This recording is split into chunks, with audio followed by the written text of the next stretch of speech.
Bismillah ar-Rahman ar-Rahim. Assalamu alaikum wa rahmatullah. Thank you all for joining us this afternoon.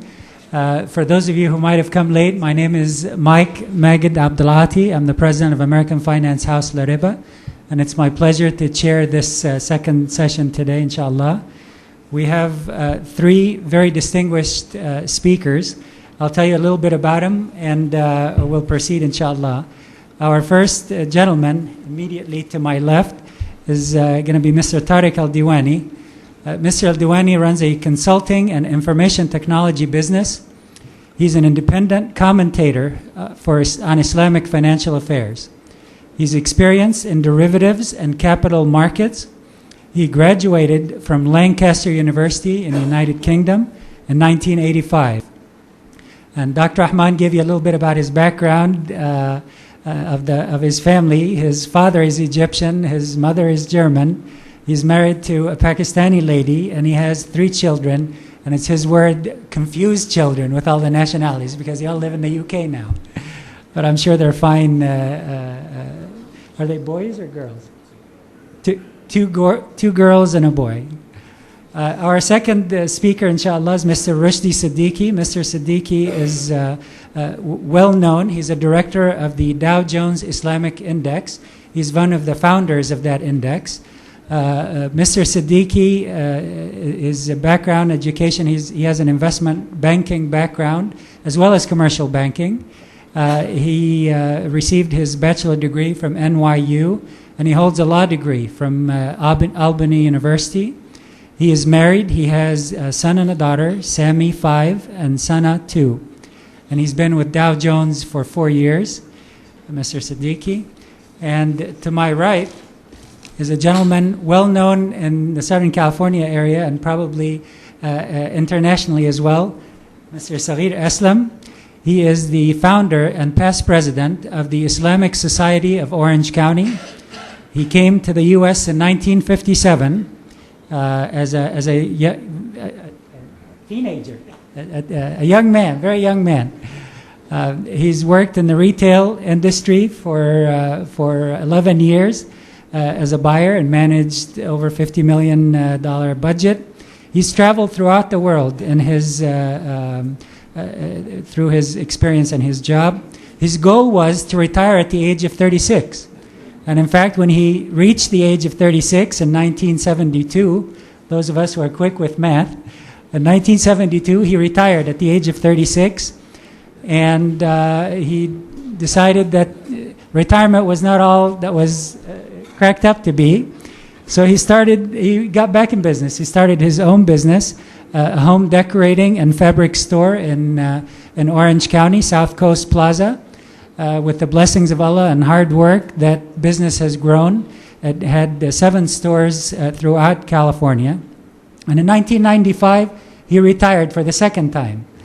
And since that time, since the second retirement, he's been working 12 hours a day, 12 to 14 hours a day, 7 days a week. But this time he's serving the community and serving Allah's cause. He's very active throughout the USA and in Pakistan. As a matter of fact, one of the latest projects he's worked on is he started the Human Development Foundation of North America. Although it was actually started in Pakistan, the goal is to go worldwide with it.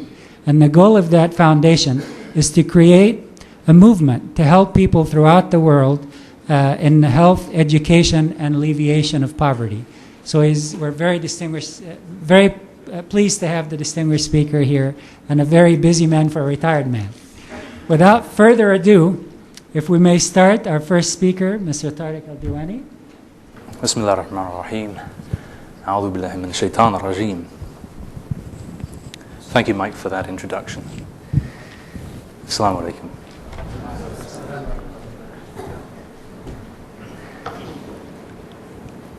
There is a kind of terrorism which we haven't heard much about in recent months. Its weapon is not the bomb or the bullet. Its weapon is debt. And debt can be a very efficient killer.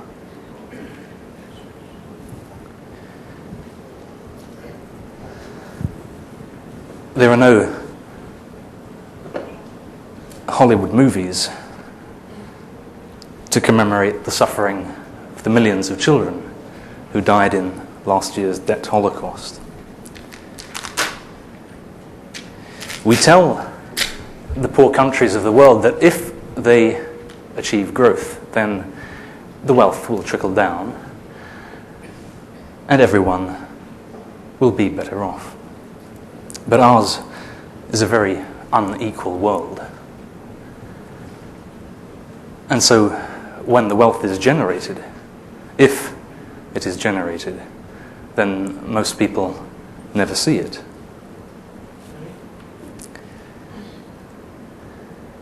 We tell the poor countries of the world to borrow and invest, and they will grow out of their problem. But we've been telling them this for 50 years, and the debt just keeps on growing. One day, the developing countries will become transitional countries, and then the debt will grow a little more slowly.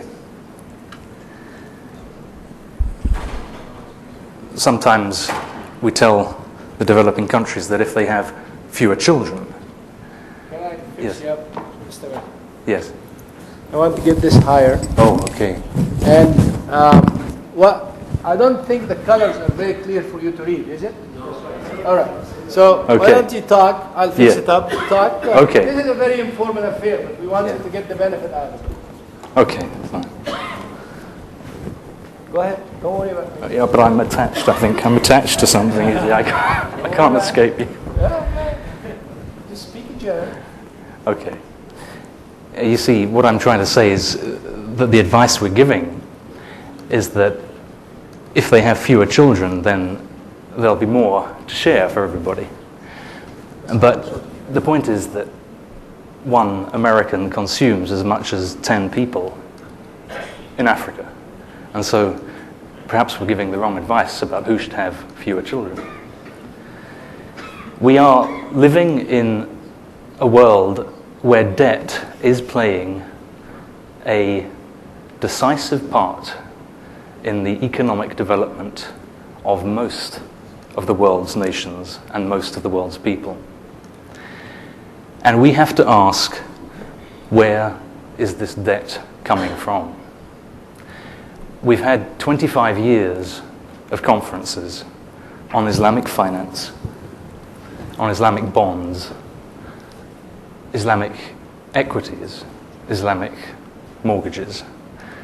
But we have not debated properly the one thing that comes before all of those, and that is Islamic money.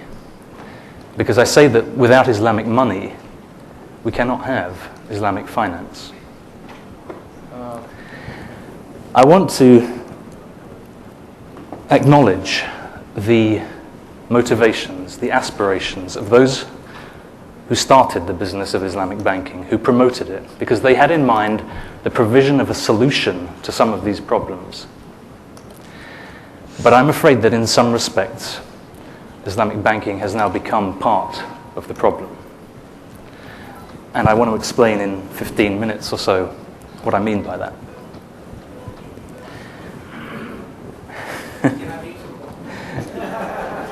One more try. We need to understand the history of money in order to know why there is a connection between money and debt in our world. And if we go back to the history of England 1,000 years ago, it's very useful for us because there is a continuous record, more or less, or a very largely continuous record of English monetary history. And 1,000 years ago, after the Norman conquest, the unit of currency in England was the pound. And a pound was literally a pound. Yeah, please, don't worry about that. No, don't worry because about people have to see it. Yeah, but I can talk about it, it's okay. Go ahead, no. And a pound was literally a pound in weight of silver. That is what a pound meant, and that is what it was at the time. And a pound was divided into 240 pennies. 240 pennies. Now, from time to time, the kings, they wanted a bit of extra money, and, well, the church prohibited borrowing at usury, and so the kings had to be a little bit innovative. And they had to find ways of sourcing money, but not by borrowing at interest. And one of the techniques they used was a recoinage.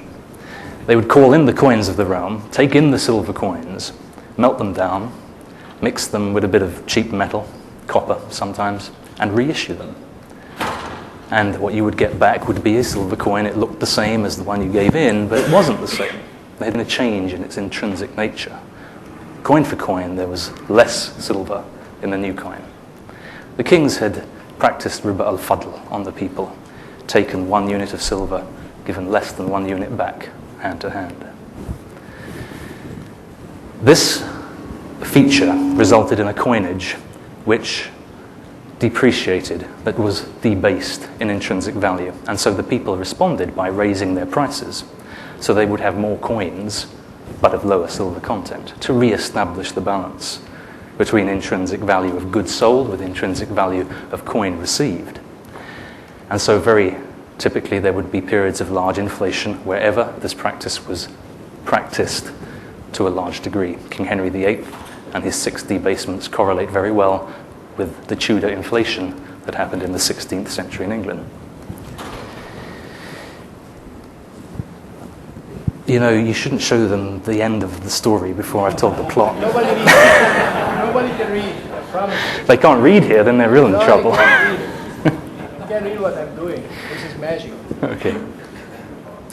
So we had this inflation, the Tudor inflation, and it was the economic symptom of a monetary illness. When the bankers came along, they took the principle of manipulating the monetary system to an extreme. The early bankers in England in the middle of the 17th century were often goldsmiths.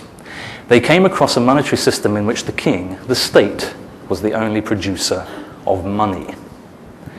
By the middle of the 17th century, 1666 actually, the data is available to us, and it shows that £1 in weight of silver was being minted not into 240 coins, but into over 700. You see. But the point is that the name £1 still applied to 240 pennies. The name remained, but the intrinsic nature had changed. Now the bankers inherited this system. Jazakallah, thank you very much. The bankers inherited this system. And what they did is to add to the principle. They would take deposits of gold coins from the merchants and issue receipts to them. Take 100 gold coins, issue a receipt saying, I promise to pay you, the merchant, 100 gold coins whenever you come back to my goldsmith shop. The early bankers were safe. And this promise can be enacted by any bearer of the receipt. It was a bearer receipt. The bearer could get the gold coins back. And the banks did everything they could to encourage people not to bring the receipts back. They wanted to encourage them to use the receipts amongst themselves so that one merchant would buy a good from another by passing the receipt, and that merchant then would pass the receipt to another merchant and buy. You see, instead of going to the goldsmith, get the gold coins and go off shopping. No, you don't do that anymore. You use the paper receipt. And trust was an essential element of this development.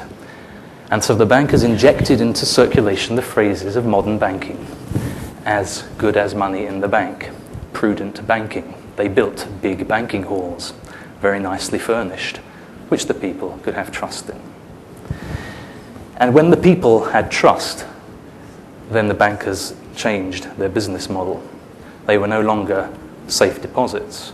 They became lenders of money. And when the public came to the bank would lend money at interest, but not the gold coins that he kept in his safe, of course. The banker would lend more paper receipts, which he could print at no cost. The bankers had gained, by custom of society, the ability to create money out of nothing. If it is true, then people ask, why did the bankers not just spend that money on their own consumption? And the answer is simple. that if the banker spends the money, the receipt, he loses control of it, and one day it will come back to him for redemption in gold. Gold which never existed in the first place. So instead, he lends it at interest. And one day when the loan is repaid, the receipt is destroyed as easily as it was created, and there is no evidence of what happened. But the interest remains as revenue. This was the new business model of banking. It is still the business model of banking. Banks do not lend you somebody else's money. They create money out of nothing and lend it to you at interest. The Bank of England had the first major monopoly of paper money production in England. It was granted in 1694, and very soon afterwards, the Bank of England went about its business. Yeah, I'm sorry. I'm trying my best here. It's the jet lag, probably. To me, I sound very loud. Yeah. Okay. Okay, is that better? All right. And so the progression of the monetary system, if we look at it from the point at which the Bank of England started operating, you can see the creation of the national debt coincides very clearly with the creation of the Bank of England. The debt just kept on growing. Today, the money creation process takes a different form. And we just need to have a look at that to see it very clearly. If you imagine that the first bank opens up business and now it puts state money into its reserve, the bank injects his own equity capital and he starts his bank. This state money today is not gold coins anymore. Of course, the state has cottoned on to the idea of producing paper. So paper is state money. And the banks, let's imagine there is one bank in the system, let's simplify. And let us say that there are two customers to this bank. And let us say that person A buys a good from person B for $100 and pays by check. The bank accredits. You see, credits person B's account, debits person A's account. Person A is now in debt by 100. Person B has 100 of money, but no state money was transacted between them. Why does the bank do this? For the same reason.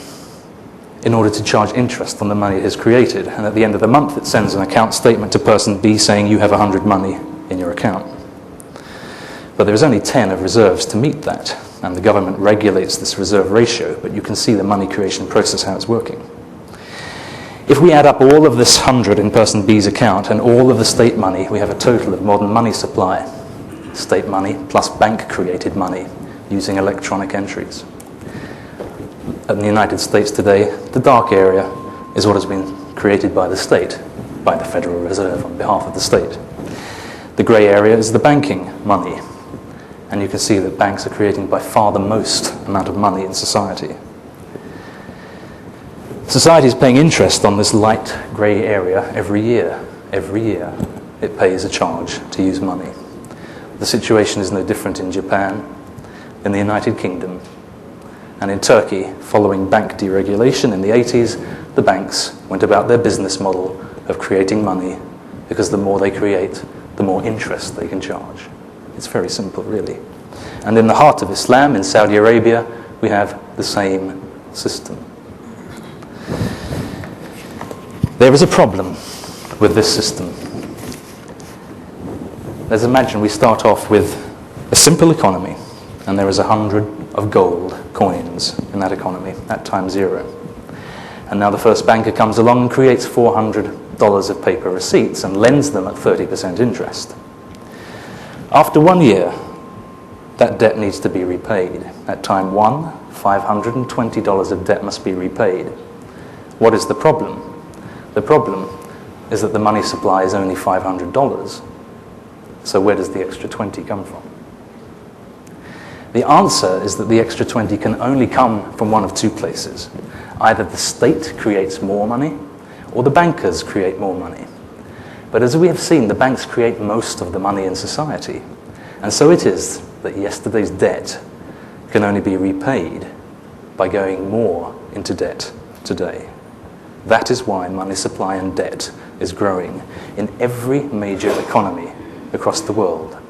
More worrying still, total debt as a proportion of gross domestic product is growing in every developing economy in the world.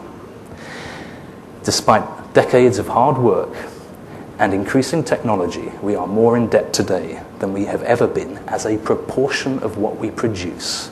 And that is the telling figure. Where is the debt coming from? We know where it's coming from, and we know why. Can there be an Islamic alternative to this? No, I don't think there can be.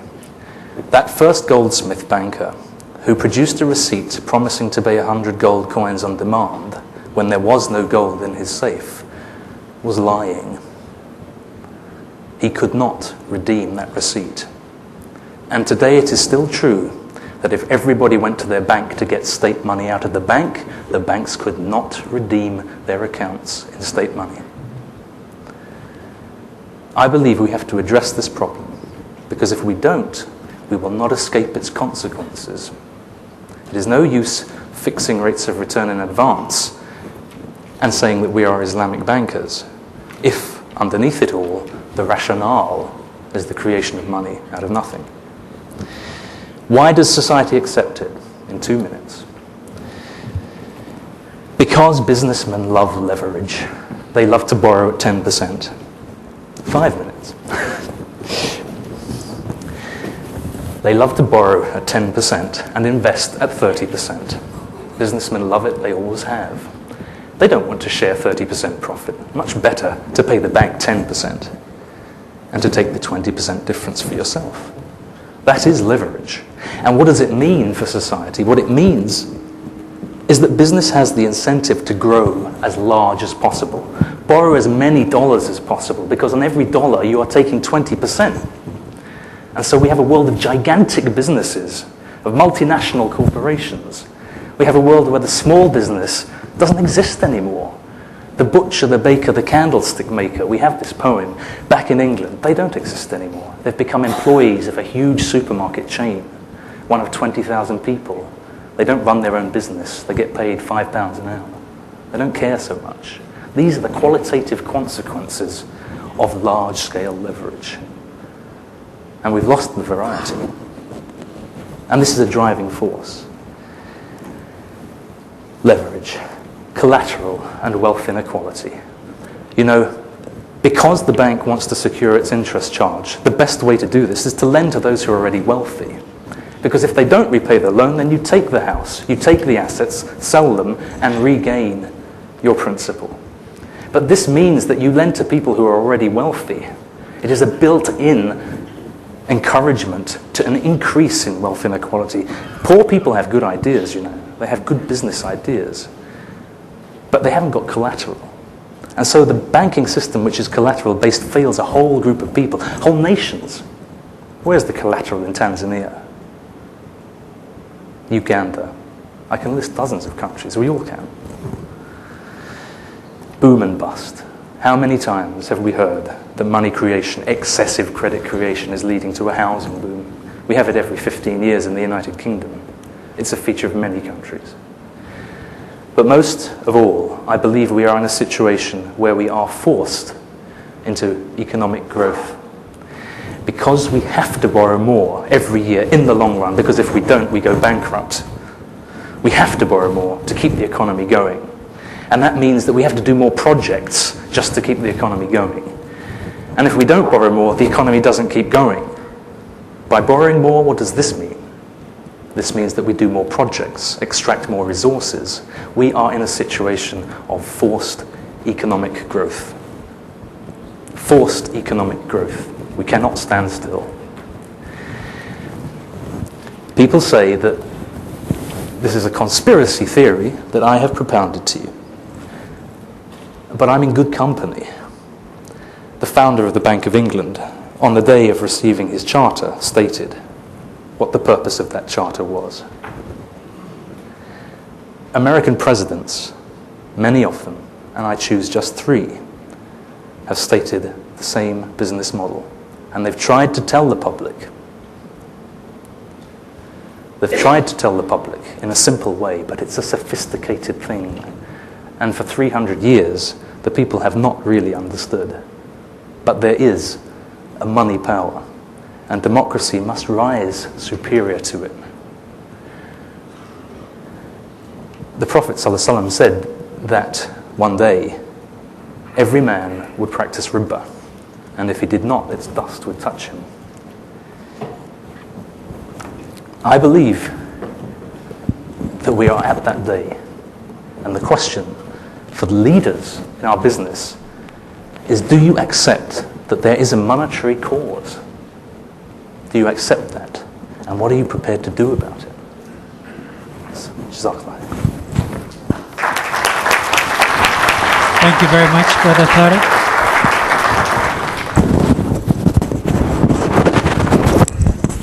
Our next speaker is Mr. Rushdie Siddiqui. The title of his presentation is Islamic Finance Has Arrived in the U.S., but Is It Growing? Mr. Chairman, honored speakers, distinguished guests, it's a pleasure and an honor for me to be here again. I was here in 1999, and Dr. Yahya outdoes himself every year with these conferences and topics. All due respect to you, Dr. Yahya. I am not an academic, I am not a scholar, I'm a practitioner, and what I will share with you are some of the issues that I think are of utmost necessity for us as Muslims, or those interested in faith-based concepts from the financial aspect. What we need to do, there has to be what I think and what some of my colleagues have said to me, Islamic financial empowerment. In order for you to get your mortgages and your vehicle leasing and your college education loans, most of those things are not available. We all want those, but we have to demand those. So the basis of my presentation are things along those lines. This is the presentation overview. The most interesting part of this slide is religious sentiment, be it Islamic, Catholic, Christian, Mennonite, what have you, will bring the customer to the door. But if the products are expensive or if the products do not perform, they will not come inside the house. And that's what's happened. And that is what has to be addressed. The most sought after products are, let me go to the next one. Most sought after products here in the United States or in developed countries where Muslims have an established presence are home financing. Some Muslims have used the law of necessity to purchase a riba-based mortgage, hoping that a Sharia-compliant mortgage will be available, and then they can refi in a Sharia-compliant way. There is demand for vehicle and equipment leasing. There is demand for mosque financing. We did Jummah prayers at King Fahd Mosque. Last time I was here, mashallah, $12 million, but most communities would take decades to raise that money to build a mosque like the King Fahd Mosque. So to the bankers such as HSBC and Citi and wherever, this is one of the utmost needs. We need Islamic mosque financing, Islamic center financing. Property insurance. The mosques that exist today use church insurance. Church insurances are a little bit more expensive because churches have ornate glasses and a lot of expensive things internally. A mosque is simple relative to a church, so the premiums are higher. Omar Fisher Clark had done a lot of wonderful work with Takaful USA. Unfortunately, he's in Saudi right now, working with Bank Al Jazeera. Islamic investing, which I will briefly touch on, but my colleague here, Brother Aslam, will go more into detail. And Islamic charge cards. These things are important because the conventional client, non-Muslim client, has access to all these things. The Sharia-compliant customer has access to very little of these things. Facts about Muslims, everyone's heard the numbers and the figures and all this wonderful stuff. What was interesting for me in this particular slide is in the Financial Times of February 21st, Merrill Lynch is now dedicating a unit for minorities, more specifically Indians, because that's what the demographics have said about the Indian population in America. And the two quotes, and the one that is an interest to me is the minority clients may be the key to success for financial firms over the next 50 years. Implication is that affinity market, cluster-based marketing is very, very important. In the UK, the hot new sector, according to the Financial Times Advisor, there are 5,400 millionaires holding liquid assets of $5 billion. Western institutions with Islamic windows want to tap that. Most sought after product, as I said before, was the mortgages. Purchase, refi. Established institutions here, community-based initiatives such as what Dr. Yahya has created, MSI, Samad Group, Toronto Housing Corporation, raising money from the community, circulating it within the community. Wonderful. And the institutions such as UBK, which closed shop last year, HSBC, Capital Guidance, and our colleagues at Freddie Mac have taken an interest into this and now are coming forward with products because there is money to be made. They're not doing it for altruistic reasons. They've got budgets, they've got revenue issues they have to address. This is a viable niche market like the Irish market, like the Chinese market, or the people with pets. I'm sorry. Constraints. I want to concentrate on two things in my presentation: home financing and investing. With respect to home financing, there are a variety of products out there. There's a musharaka, diminishing musharaka, co-op musharaka, murabaha, ijara. What's the difference? What am I going to get? Can you tell what is the best for me? Some of them have not been successful. The UBK program in the UK with the Al-Manzil program had a large down payment, short payback period, and higher basis points to LIBOR, about 150 to 200. So what it was intended for, which was the masses, ended up for the high net worth individuals who may or may not be interested in this. Several Muslims have no credit or bad credit. I was involved with a venture with MEF and First USA trying to do a Muslim affinity card. The project was launched in, I think, 1999 or 2000. And one of the issues that kept coming up is Muslims have either bad credit or no credit. So alternative means had to be looked into for getting a credit profile of the Muslim. Sharia issues. One of the issues that HSBC's come up with, which has been addressed, I think, has been their scholars, Justice Taqi Usmani and his colleagues have signed off on it that's Sharia compliant, but the local imam at the mosque, who really doesn't understand structure and who wants to err on the side of being conservative, says, I can't issue an opinion. The community knows the imam, trusts the imam, so relies on the opinion of the imam. That has to be addressed. Deductibility, property insurance. The demand is billions, but the supply is in millions. For example, the Islamic finance houses, they raise $5 million, $6 million from the community, but the demand is hundreds of millions, if not billions. So what happens is there's this long list of people wanting a mortgage, vehicle financing, equipment financing, and may have to wait years and years and years. An issue that has to be addressed. Staffing, supply, training. Behind the screens, you need call centers. These are infrastructure issues that have to be addressed. And institutions such as HSBC Amana are basically establishing the model, the infrastructure model for this. Customer service support, these type of issues. Islamic funds. This is an area that I come from. Islamic funds, basically in the U.S. you've got 3 or 4 funds, but they have a measly $64 million of assets under management. Brown Brothers Harriman, as of Friday, will no longer be involved in Islamic funds. They've terminated their lease. Reason being, they couldn't gather enough assets, meaning Muslims at whatever level, retail, institutional, high worth, basically were not forthcoming with the money. Number of reasons for that. The concept of the preconditions to investing was basically pinpointed to 1987 with the with the fatwa of the 3 sheikhs, and as a result, in the early 1990s, you had established Western institutions opening up Islamic windows and offering funds geared towards high net worth and institutions.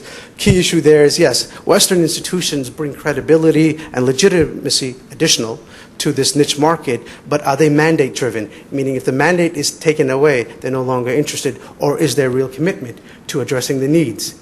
It's a function of time. At Dow Jones, this is one of the issues that Brother Mahmoud brought up, is the screening and some of the biases. I acknowledge that, but the scholar said, here are the screens, apply this to the universe, and here's the end result, universe. The end result has a regional bias, a concentration bias, turnover bias, backtesting, but it's Sharia compliant according to what the scholars have said. There's nothing much more we can do. However, more work needs to be done. These screens are an interim solution and not a final solution. This is pretty interesting from the point of view of the largest Islamic funds. There's 6 to 9 million Muslims here, well-to-do, probably have higher per capita income than the Muslims in almost all Muslim countries. Yet, the two funds, the Amana Income Fund and Growth Fund, have a combined assets under management of about $45 million. Here, the largest funds, the largest Islamic managers, you see no Islamic bank involved, and the largest Islamic sponsors, NCB, SEDCO. What's interesting about this particular slide is you saw the number of funds increasing and then significantly decreasing from early 2000 when you had the NASDAQ going to 5,000 something to now. You have more funds, but however, there's fewer assets under management. There's been a decrease of 34%. And that has to do with redemptions and money being parked in short-term safe vehicles and asset deflation.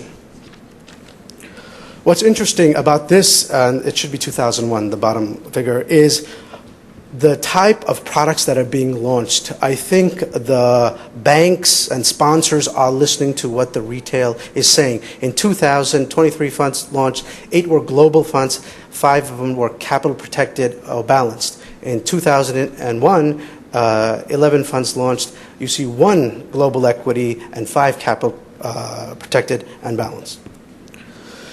This is interesting for the analysis that was done by Faleka of what are the bottom lines for a successful fund, a faith-based fund, Islamic, Catholic, Christian. The 15 largest funds, these were the common denominators, and the 15 smallest funds, this was the common denominator. You have to have low minimums. For example, the Al-Ahli Global Trading Fund has got a $2,000 minimum and assets under management of $500 million. They have very little upfront loads, and they have very small management fees, and you see the end result is assets under management. When you have a high minimum, high front load, high management fees, a 4.4 million average size for AUM versus $108 million AUM. This is a sort of digression, but I thought this was very interesting. This survey was done by the Mennonite organization about faith and Wall Street, where they intersect. Mr. Chairman, how much time do I have? I have 1 more minute. Well, you can have my slides later. Bottom line is, why haven't expectations been built, have not been met? Distribution issues, no load, marketing. It's concentration of pure equity. There's no Islamic bond, Islamic money market, Islamic CDs yet to have a diversified portfolio. Islamic funds, are they ahead of their time? It seems like there's a lack of interest. Why? Are there opportunities in the Muslim countries? 56 Muslim countries, 30 have stock exchanges, 10 allow foreign direct foreign portfolio investment. Saudi is a market that you have to go through a fund to invest for non-GCC investors, and therefore the conclusion is very few opportunities there because there's been a massive amount of capital flight from the Muslim countries. What can be done? I think, do not wait for the Islamic banks to set up shop here. The Islamic finance houses have done a wonderful job, but capital constraints have been one of the biggest obstacles. The Muslim banks who have established branch offices here offer affinity-based Muslim conventional banking or community banking, LCs, travelers checks, remittances, no Islamic community banking. These are the things that have to be done. Otherwise, what the end result is, be marginalized. In 1996, I heard the figure of $150 billion and growing 15% per annum. We sponsored a conference last week in Dubai, and the same speaker said $150 billion and growing at 15% per annum. What are the implications? If it was $150 billion in 1996, growing at 15% per annum, it should be over $1 trillion. It's not. And are there really 1.2 billion customers? I think sub-Saharan Muslims have more pressing need of meeting their daily survival than interest in Islamic finance. So bottom line, Islamic financial empowerment, more needs to be done. Assalamu alaikum.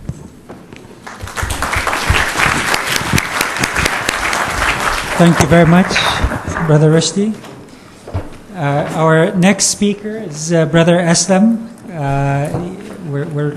The title of his presentation is Investing in the Stock Market, Market Gyration and the Potential for the Future. Assalamu alaikum wa rahmatullahi wa barakatuh. Bismillahir Rahmanir Rahim. Rabbi shrah li sadri wa yassir li amri. Wahlul 'uqdatam min lisani wa yafqahu qawli. Respected brothers, distinguished guests, chairman, once again, Assalamu alaikum wa rahmatullahi wa barakatuh. Mike, thank you very much for a wonderful introduction. He was really hesitant to reveal my age. He was saying, I came here as a young boy, I came here as a teenager. Let me tell you, brothers and sisters, I'm a 66-year young man, emphasis on the young, and going on 67. First of all, I would like to thank Allah subhanahu wa ta'ala, then thank Dr. Yahya Abdul Rahman and the board of LARIBA to provide me this opportunity to share some of this information with you. I had prepared this for about half hour, and the respected chairman just told me I have 15 minutes, and my style is, inshallah, I'll try to get it done with less than 15, so he doesn't have to pass the slips to me. Patience. Patience and perseverance should pay off in the long run. They have in the past, although that does not guarantee future result. It's important that all investors remember the lessons that we have learned over the last 100 years, not during the last 3 to 5 years. That was different and unusual. One key lesson learned is that the bear market do not last forever. According to Standard & Poor's, the average bear market since World War II saw a decline of 28.5% and lasted 13 months, with the exception of the real bear market that we had this time. This was different, this was unique, this was unbelievable, and many of us sitting here and many out there still see the blood coming out. However, I believe personally that we are to the bottom of the market and the beginning of the bull market. Perseverance requires a bit more work than patience alone, as research and vigilance are needed to make sure stock selection meets your objectives. Each one of us have different objectives depending on our age, on our need, our wants, our priorities, our goals, our objectives. But one thing we must do, we should make plans where we want to be 5 years from now, 10 years from now, and another 20 years from now. I had my plan, as I said, when I left Pakistan, I said I want to retire at the age of 36. Periodically, shocking events rock the securities market. And we're just going to run some of these slides very, very quickly because we do not have time to go through in detail. If you are interested and you need some of this information, you can send a self-addressed envelope, prepaid, $50, stamps on it, to LARIBA office. I'm sure Dr. Yahya, LARIBA board will make some arrangements to send it to you. It's online. We have Go ahead. No need for the self-stamped thumb. Okay. So there are several of these slides you can go through quickly, but we are not going to have time to go through them, so I will not. We will only touch. There were several of the shocking events, as you can see: Operation Desert Storm, assassination of President Kennedy, November 22nd, 1963, Cuban Missile Crisis, October 1962, Pearl Harbor, December 7, 1941, World War I, 1914. So we will not go into detail on those, but let's take a look at the recent one. Stocks hit bottom after September 11. However, hope reigns, and the record already shows performance of all three major U.S. stock indexes have been stellar since September 11th. I think you can see it here. Now the slide that you're going to see here, one more. Slide that you're going to see here, the one back one. Dow, it said close at 10,572. It's not there anyway. It closed at 10,403.94, still considerably up. The NASDAQ was up. So is the 500. Perhaps the best gauge of the health of the overall market was up almost 20%. So we'd only talk about two things. Number one, patience. Number two, you've got to be in the market to win. You cannot win if you're not in the market. Missing out on the beginning of a bull market can be costly. When you consider the big gains in the Standard & Poor's 500 index in the early stages of the bull market. Now, quickly, this chart shows 8 bear markets. And I have been through, lived through, survived through all 8 of them. My very first investment was in 1961 when I bought, as a poor student, measly 5 shares of IBM. And I still hold them, and today you can guess how much they're worth. Over $100,000. So patience does pay off even with all the meltdowns. If you look at the first bear market of 1970, look at 3 months later, the market was up 17.1%. 6 months later, 22.8%. And look what happened a year later, 43.7%. Even with a higher increase, look at 1982. See, there are a lot of people have said in different conversations, get out of the market. You shouldn't be in the market. This is the time to be in the market. Let me just, if you cannot take the roller coasters, if you don't have the stomach to take the ups and downs, there is an alternative. And the alternative is right here, LARIBA. You can get a steady return year after year. So talk to LARIBA people. Let me just tell you, if you do invest in the stock market, you can make substantial amount of money, but you must have the right stomach and you must have the patience. Matter of fact, we have an annual conference. And at this year's conference, our theme is going to be how each one of our children can retire multi-millionaire. And I'm not talking about the rich people. I'm not talking about the well-to-do people. I am talking about the average people with discipline, with proper investment. Thank you very much. May Allah bless you all. Please, if I've said anything wrong, anything to hurt you, forgive me. Otherwise, pray for my family. Pray for the Muslim Ummah at large. Wassalamu alaikum wa rahmatullahi wa barakatuh. Okay, any questions, please? Raise your hand and we'll dispatch the microphone with Mr. Imran. Tariq, you gave a very good history with regards to money and its past and its present and future.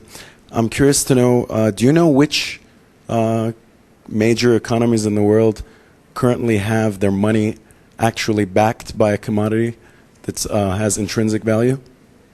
Not to my knowledge. I don't think there is any country which operates a commodity backing standard now. There are countries which have dollarized their economy. There are countries which have currency boards where they hold typically $1 for every unit of their own state money, M0, that the central bank issues. And there are floating pegs and these kind of things which go on, which don't actually require a 100% backing in any kind of asset, financial or otherwise. So the answer is no, not at the moment. But inshallah, if plans in Malaysia proceed, we may see something, I don't know what, along that line. But it's too early to say in that case. Just an idea there at the moment, I think. As a follow-up question to your presentation, Mr. Tariq, play out the scenario. Where are we going to end up with these charts and this growth that you've been demonstrating? Are we looking at a doomsday scenario here, or is there something else happening? Or this system cannot last forever because it is based, I believe, on haram, on riba. And I believe that it will either destroy itself, let's say, in some undesirable way, maybe environmental, maybe economic, maybe political, I don't know. Or the alternative is that we can have a reasoned debate and go back to the beginning and say we are causing increasing distress, not just in the developing world, but in our own backyard. Wealth inequality and debt is increasing in the developed countries as well as the developing countries. And if we have that reasoned debate, it will be better for everybody, But we cannot have that debate whilst we are being fed a kind of intellectual propaganda. In the academic sphere, in the British Museum in England, the History of Money exhibition is sponsored by HSBC Bank, for heaven's sake. You look at the Federal Reserve, the Bank of England, they're sponsoring research on the monetary system. I mean, what sort of research are they going to sponsor? Research which says that you guys should close down? Of course not.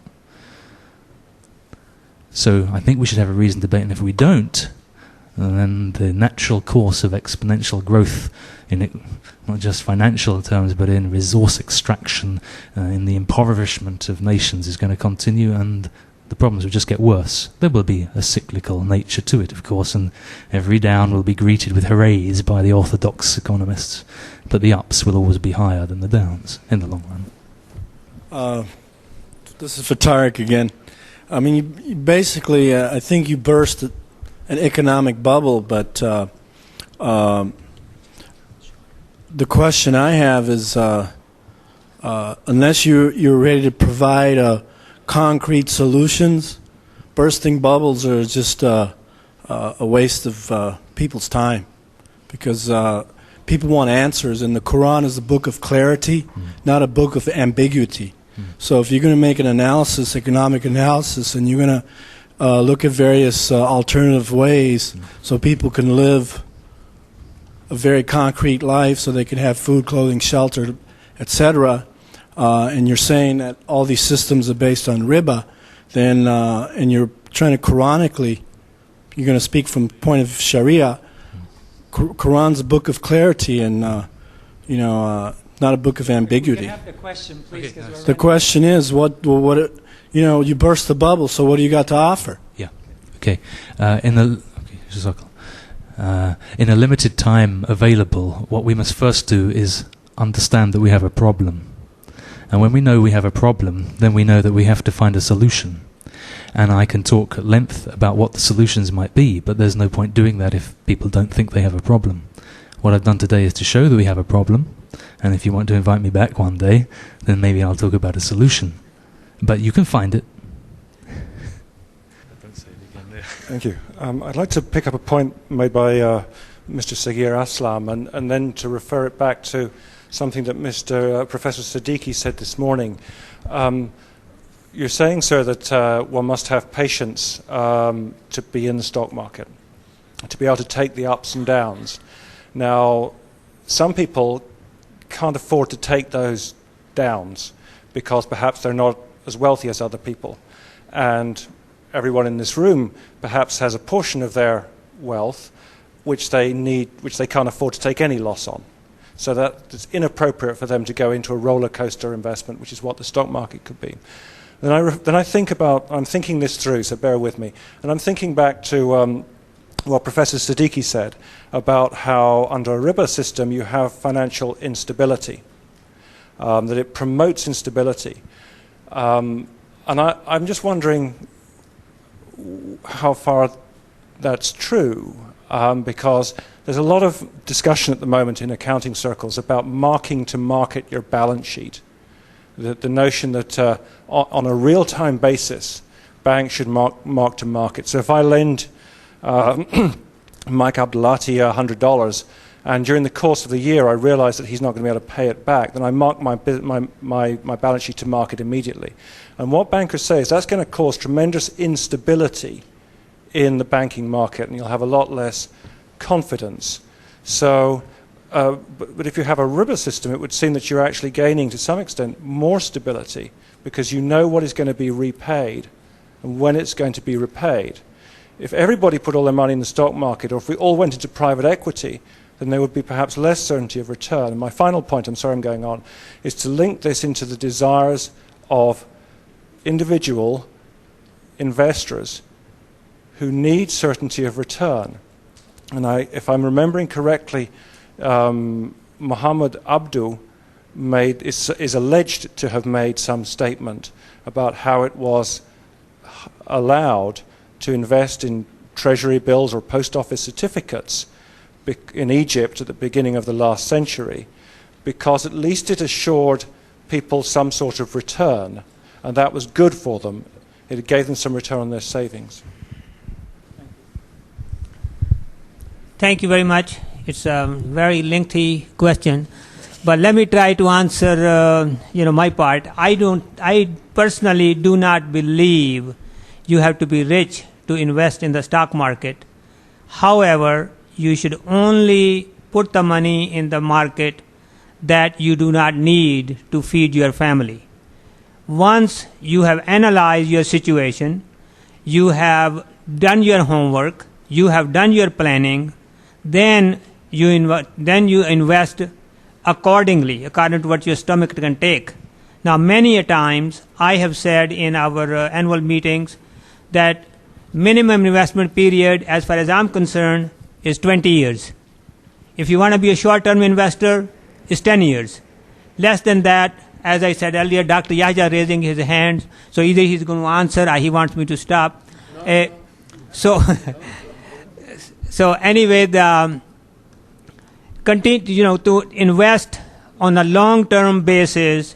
You get the right company, you look at the history, they have all paid off. And if you're interested, as I said earlier, in a steady, regular growth, you can take something like LARIBA. I've been involved with LARIBA since its inception. And mashallah, every year it has grown steadily. And on the other hand, I personally, when I invested in the stock market in 1961, I was a very poor student, making $1.25 an hour. Takes a lot of money to accumulate to and invest. And over the years, it has paid off. But you only do the money that you don't need to feed your family. Hope that answers it. Thank you. Thank you. Dr. Ahmad?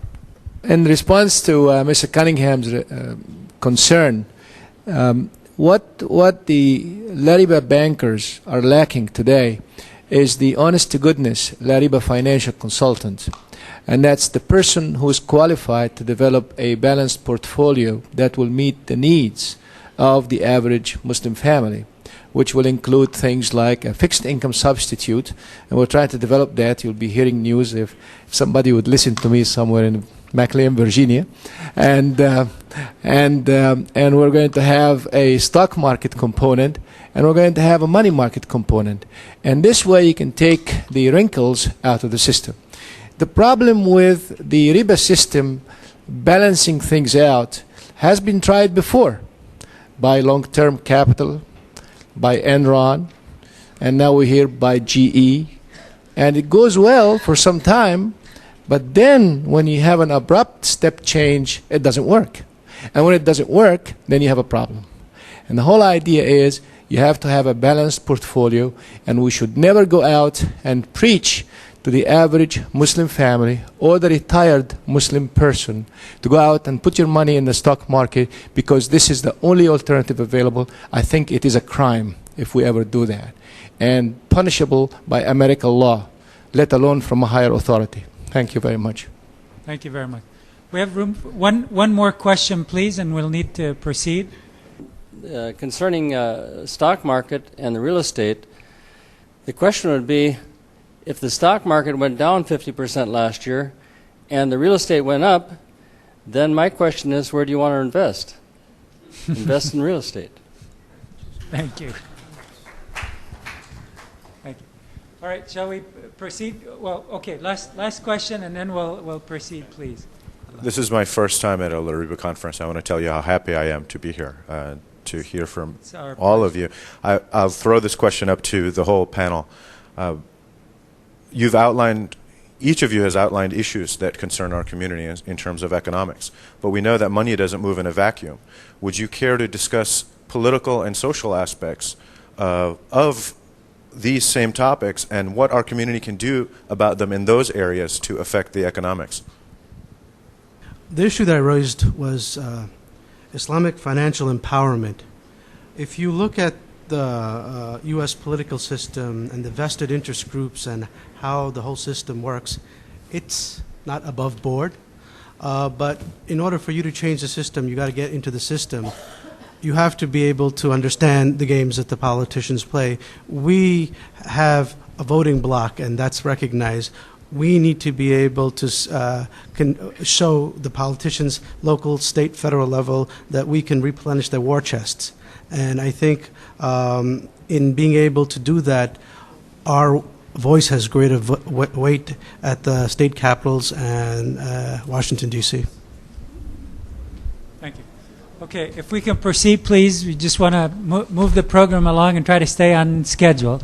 I thank the panel very much for their wonderful presentations, and I will ask the next panel to come up, please. Thank you.